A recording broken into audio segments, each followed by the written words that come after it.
అర్జునుడికి కర్ణుడికి మధ్య వ్యక్తిగతంగా వైరం ఉండేది. కర్ణుడి యొక్క దానగుణాన్ని అందరూ పొగుడుతూ ఉంటే అర్జునుడు భరించలేకపోయేవాడు.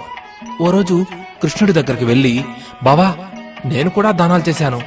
అవసరమైతే కర్ణుడి కన్నా ఎక్కువ చేస్తాను. అయినా నన్ను ఎవరూ గుర్తించటం లేదు. అందరూ ఆ కర్ణుడి దానగుణాన్నే పొగుడుతున్నారు. దీని వెనుకున్న కారణమేంటి అని అడిగాడు. అప్పుడు అని చిరునవ్వుతోనే కృష్ణుడు సమాధానం చెప్పకుండా ఊరుకున్నాడు.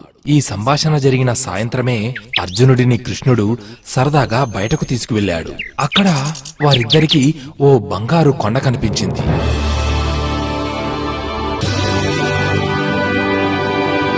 దాన్ని చూస్తూనే అర్జునుడు ఆశ్చర్యపోయాడు. అప్పుడు కృష్ణుడు అర్జునుడి వైపుకు చూసి, అర్జునా, ఈ బంగారు కొండను దానం చెయ్యి. అప్పుడైనా నీకు కర్ణుడి కన్నా మంచి పేరు వస్తుందేమో అన్నాడు. వెంటనే తన సేవకుల చేత చుట్టుపక్కల ఉన్న గ్రామాలందరికీ బంగారం దానంగా తీసుకోమని దండోరా వేయించాడు అర్జునుడు. ఇంకేముంది, ఆ వార్తను విన్న అన్ని గ్రామాల ప్రజలు రావటం మొదలుపెట్టారు.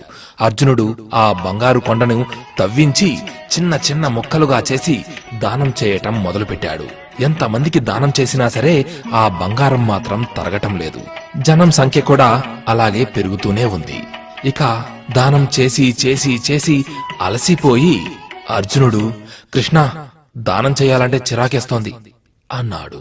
కృష్ణుడు, నీకు దానం ఎలా చేయాలో చెబుతా ఉండు అని కర్ణుడిని పిలిపించాడు. కర్ణ, ఈ బంగారు కొండలు నాకు అర్జునుడికి కనిపించాయి. వాటిని నువ్వు ఎవరికైనా దానం చేస్తే బావుంటుంది అన్నాడు.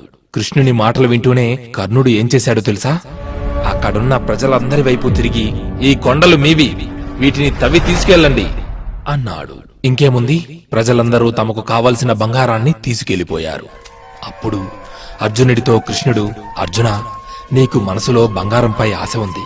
అందుకే ఆ బంగారు కొండను చిన్న చిన్న మొక్కలు చేసి పంచిపెట్టావు. కాని కర్ణుడికి దాని మీద ఆశ లేదు. అందుకే ప్రజలకి ఆ కొండంతా ఇచ్చేశాడు. దానం చేసేవారికి మనసులో ఎటువంటి ఆశ ఉండకూడదు. అప్పుడే ఆ దానం ఫలిస్తుంది అని అర్జునుడికి కృష్ణుడు బోధ చేశాడు. మంచి పనులు మనం చేసుకుంటూ పోతుంటే వాటి ఫలితం రెట్టింపుగా ఏదో ఓ రోజు మనకు మంచిని తప్పకుండా మోసుకొస్తుంది. ఏమంటారు?